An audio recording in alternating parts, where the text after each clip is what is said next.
Sebagian saudara menatap saya dan bilang, hanya 40 tahun, sekarangnya saya udah 60. Kalau mesti diproses 40 tahun, 100 baru selesai.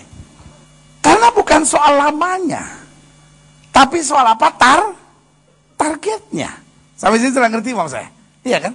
Ada orang yang ikut Tuhan, diproses 3 bulan, selesai. Ada orang lain yang diproses sama Tuhan 1 tahun.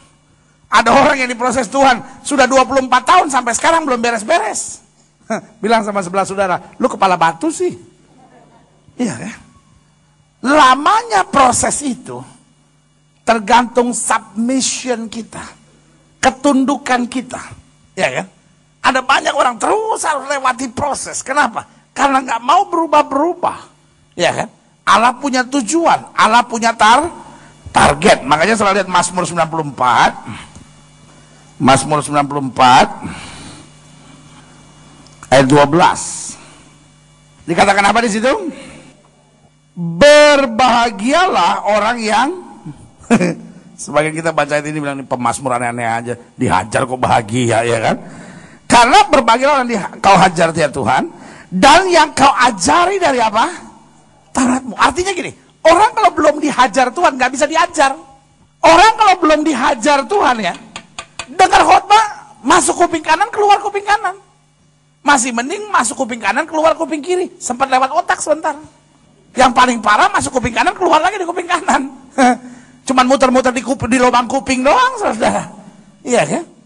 Nah, orang kalau nggak dihajar Tuhan, dengar firman Tuhan, biasa aja tuh.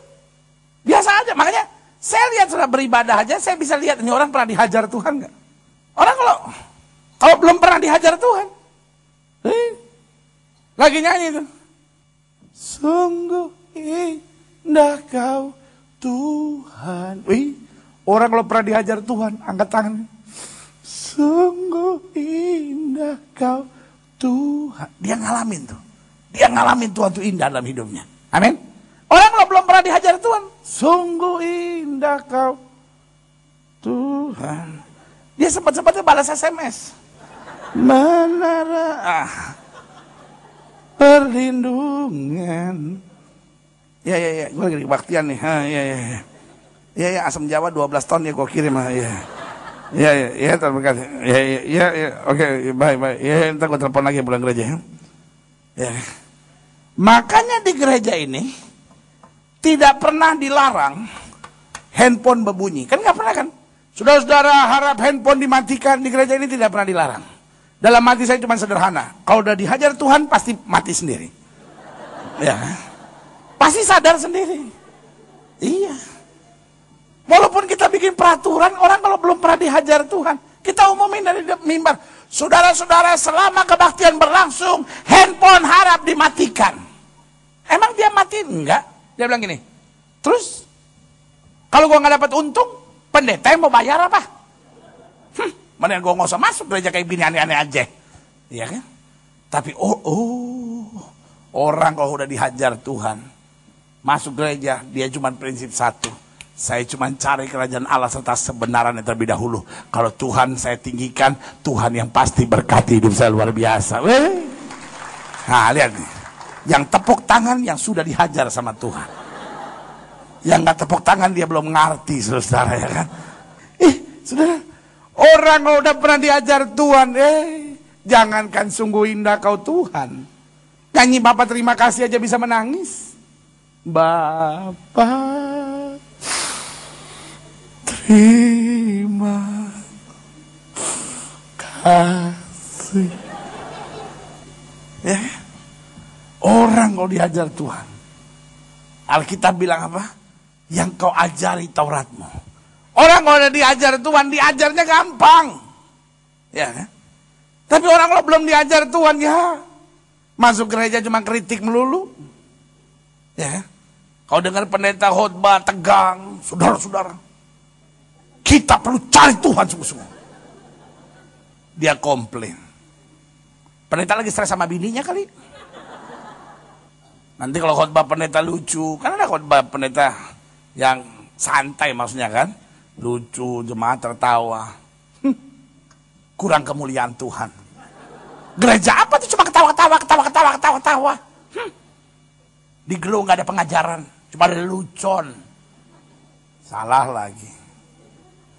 Ada gereja yang kalau pendeta khotbah, Dr. Sun Yat-sen berkata demikian.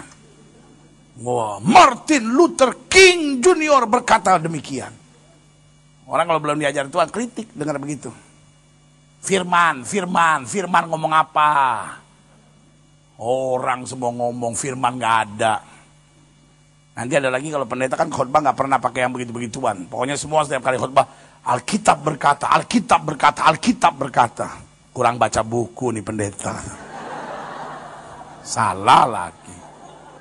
Ada pendeta yang kalau khotbah kan santai aja. Maksudnya kan dia bicara biasa aja gitu. Saudara-saudara, hari ini saya mau kasih tahu bahwa Yesus mengasihi kita. Biasa aja gitu. Ya kan?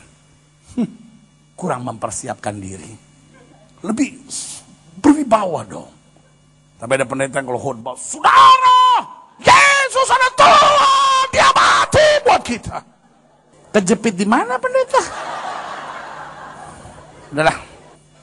Orang kalau belum dihajar Tuhan lain modelnya, lain. Susah diajarnya, saudara. Dengar firman. Kalau khotbah bagus dia gini, amin, amin, amin, amin. Pendeta pulang dia aman. Ya. Gak ada perubahan. Gak ada perubahan. Makanya kita bilang, berbahagialah orang yang dihajar Tuhan. Karena orang kalau dihajar Tuhan, ya kan? Dia jadi teachable spirit. Dia punya yang saya sebut teachable spirit. Roh yang mau diajar, saudara. Amin. Ada banyak orang nggak punya roh mau diajar. Ada banyak orang punya roh kepala batu, saudara. Iya kan? Tapi kalau dihajar Tuhan, Alkitab bilang apa? Berbahagialah orang yang dihajar Tuhan. Apa? Dikatakan yang apa? Dikatakan kau apa? Ajar. Itu dia kan. Jadi kalau orang sudah dihajar sama Tuhan, dikatakan dan yang kau ajari dari apa? Tauratmu. Akibatnya apa ya 13? Untuk menenangkan dia terhadap hari-hari malapetaka. Atau dalam bahasa aslinya bilang untuk membebaskan dia dari hari-hari malapetaka. Jadi di hari-hari malapetaka dia tenang aja gitu. Dia lihat kemenangan, dia lihat berkat. Sampai digali lubang untuk apa? Orang fasik. Jadi jelas tujuan Allah. Dia menghajar kita ada target. Dia menghajar kita ada tujuan. Lalu saudara tanya sama saya, apa sih tujuannya? Yang pertama, tujuan Allah dalam menghajar kita yaitu perubahan. Sama-sama bilang sama saya, perubahan. Salah satu dusta iblis kepada gereja Tuhan, kepada orang percaya, kepada anak Tuhan adalah kamu tidak bisa berubah. Saya mau tanya sama saudara, Pak, Bu, anak-anak muda, pernah nggak di hati sudah timbul pemikiran gini? Saya kayaknya nggak mungkin bisa berubah, ya kan? Saudara-saudara yang mungkin masa lalunya merokok, ya kan? Dan masuk gereja pengen berhenti, ya kan? Pernah nggak timbul dalam pikiran saudara, saya nggak mungkin bisa berhenti merokok, ya kan? Ada banyak orang begitu. Pernah nggak timbul dalam pikiran saudara, rumah tangga saya nggak mungkin bisa berubah? Pernah nggak timbul dalam pikiran saudara, suami saya nggak mungkin pernah berubah? Pernah nggak timbul dalam pikiran saudara, anak saya nggak mungkin bisa berubah? Saya mau beritahu, itu datangnya dari setan. Karena di dalam Yesus semua bisa berubah. Amin. Sama-sama bilang sama saya bisa berubah. Loh, kenapa kita bisa berubah? Loh, kita dasarnya diciptakan segambar serupa Allah kok. Kalau hari ini karakter saya rusak, kalau hari ini hati saya jahat, kalau hari ini pikiran saya busuk, itu karena perubahan. Nah, waktu Yesus jamah hidup kita, dia mau adakan kembali perubahan. Sampai sini sudah ngerti mau saya? Iya kan? Tetapi iblis